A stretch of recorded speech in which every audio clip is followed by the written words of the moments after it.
Well, big time wrestling was once a very popular sport in New Zealand. There was a great TV show promoting it and providing plenty of entertainment. And a young man from Blenheim in New Zealand is part of a resurgence in the sport. 29-year-old Taylor Adams, aka the Kiwi bomber, joins us on Absolutely Famous. And Taylor, it's a pretty tough sport to take up. What made you get interested in big time wrestling? Yeah, it is. It is a tough sport to take up, John.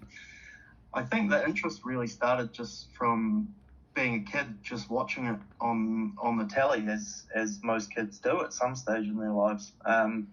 Yeah, me and my friends are all into it, and I guess I just never really grew up, never grew out of it really. Everyone else seemed to kind of move on a bit, and I just stuck with it. And yeah, eventually I decided that's kind of what I wanted to spend my adult life pursuing, I suppose. And yeah, the rest is history. So what did you like most about it?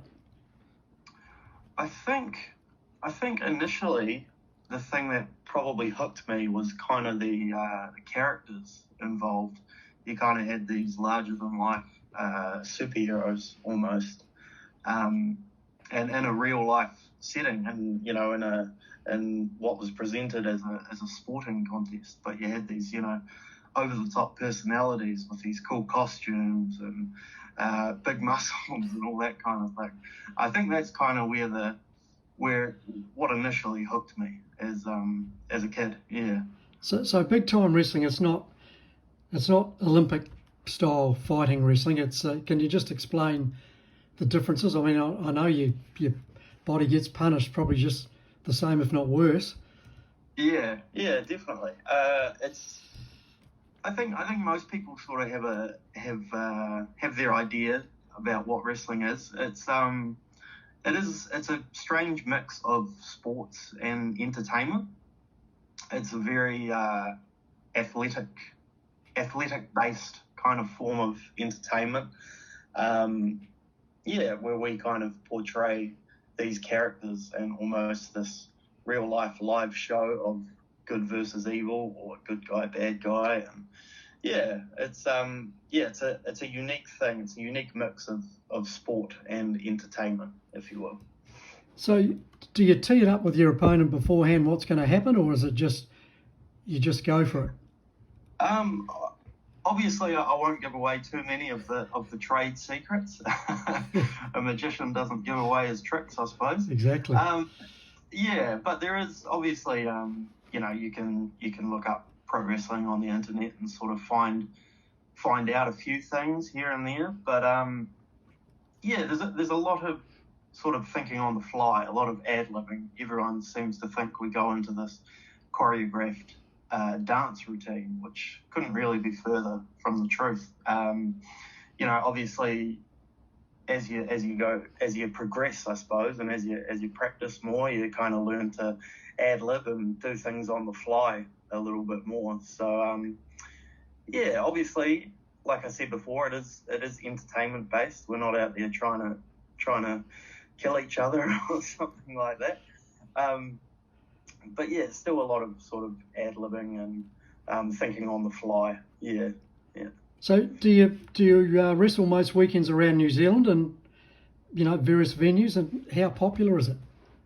Yeah, I'm quite lucky. I'm very busy. I do keep very busy with wrestling nowadays. I would say most weekends out of the month. Obviously in New Zealand, it might not be every weekend, but I'm very lucky that I get to travel kind of around the country. I've been able to wrestle in all sorts of places, from north of Auckland to all the way down to Invercargill, Queenstown, Wellington pretty regularly, Christchurch, Nelson.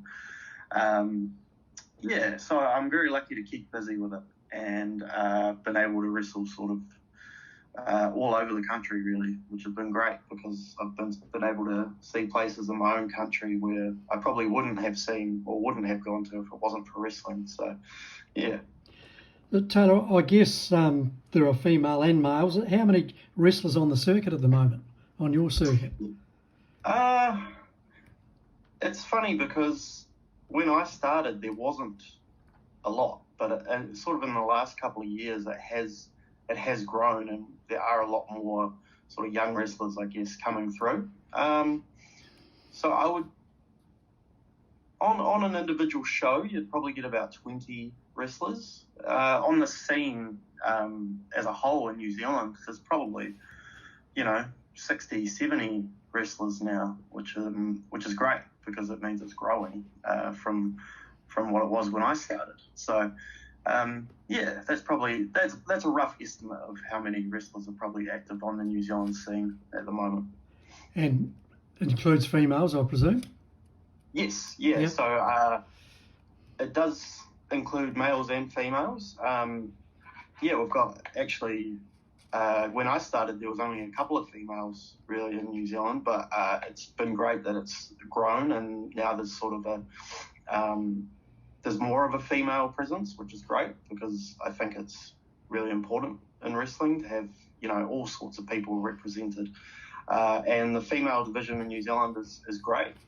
It's grown, and they're all hard-working girls, and their wrestling skills are fantastic. And it's really cool to see them sort of featured in the same light as men nowadays. Yeah. So what's a typical format in a show? Do you have 3-man, 3-woman wrestling, or is it just one-on-one, 1v1? So, yeah, generally for a show, you'd probably have maybe 6 or 7 matches. Obviously, the last match will be sort of the main event, so it might be for a championship or, to decide the next challenger for a championship, something like that. Generally, probably is a one-on-one, but then you also have, tag team matches, your 3-way matches, your 4-way matches, 3-on-3, which is known as a 6-man tag, that sort of thing. So you sort of have different formats of matches. Obviously, the normal is probably just a singles match or one-on-one.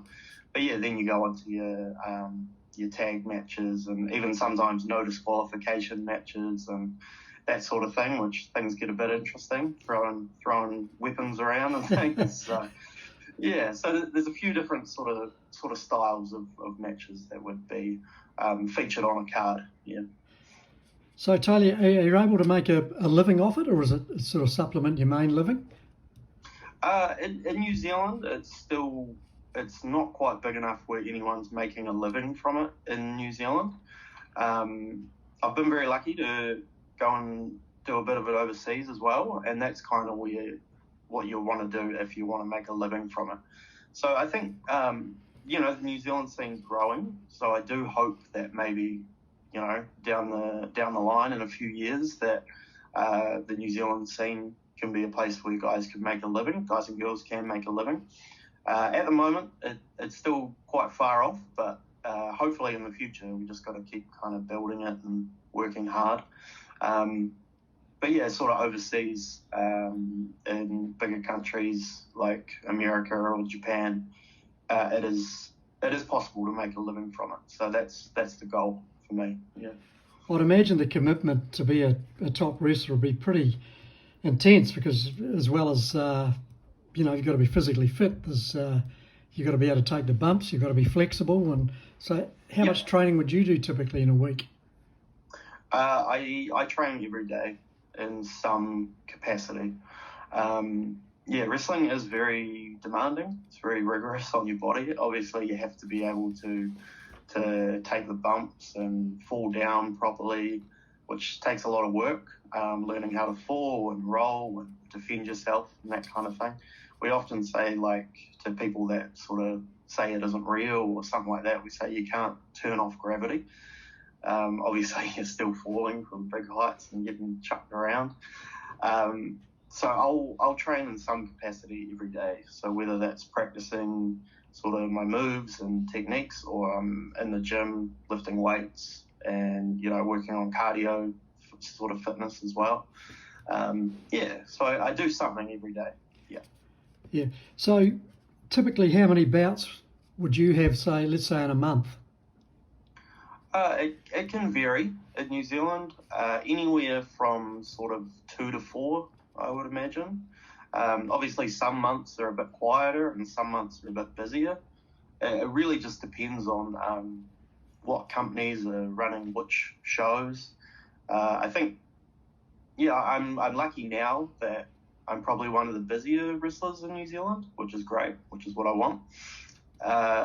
So yeah, anywhere from sort of 2 to 4 weekends out of the month, I would probably be away in a different city or wrestling somewhere. Yeah, As you say, a great way to see the country. definitely. Yeah, Yeah. yeah. So where did the Kiwi Bomber name come from? Who gave that to you? That was kind of, I came up with that because my finishing move is called the Kiwi Bomb, which is a power bomb kind of variation to it. So, and I called it the Kiwi Bomb when I was overseas because obviously I thought it sort of sets me apart from everybody having the Kiwi name to it. And eventually I thought I really wanted kind of a brand name that I can sort of, put on T-shirts and things. So I came up with Kiwi Bomber, and my friend designed me a logo with my name and Kiwi Bomber and a little kiwi. And yeah, I just thought it sounded good and it rolled off the tongue, and it's marketable, I think. Like, we made a cool logo of it and stuff like that. So yeah, I just kind of came up with it, naming it after my move for the Kiwi Bomb. Yeah. Good stuff. Now, of course, you come from a very strong rugby background. Your dad, Graham Taylor, is a former New Zealand Rugby Union councillor. He's former chairman of the Marlborough Rugby Union. And, of course, Uncle Brian, on mum's side, was one of the key members of the famous Marlborough Ranfurly Shield winning team, Brian Dwyer. That's right. Who I think Brian's now a judge, is he? Yeah. Yeah. Yeah, Brian's now a judge. Yeah, so, yeah, I guess they're all proud of you. I hope so. Yeah, well, I know Dad is. Yeah. And Mum. Yeah, I know it's a little bit of a different path to what most of my family took, really. But yeah, it is cool, My dad is always really supportive, which is cool. Yeah, he's always he'll pick me up from the airport when I get home from a match, and he always wants the full breakdown and what the results were and all that kind of thing. So, yeah, I understand that probably sometimes they might get apprehensive about it if I'm going overseas or something. But at the end of the day, they're all really supportive and stuff, which is really, really cool. So, Yeah. and considering how different it is from being a rugby player or something like that. Yeah, I'm pretty lucky to have a supportive family. So, Yeah. So have you tried any other sports yourself? Not anymore. I did in high school. So in high school, I played a little bit of cricket and played a bit of basketball as well. Played a bit of golf, which I really enjoyed. But sort of since wrestling took over, not so much. Yeah, I do enjoy other sports though. I watch quite a bit of sports and things. But yeah, wrestling kind of takes up most of my time now. Yeah. Have you had a bout in your hometown in Blenheim yet? Yeah, I have. It has been a while. I've been quite lucky. It's been a few years since the last one, but I've had a couple of fights here, which has always been really cool.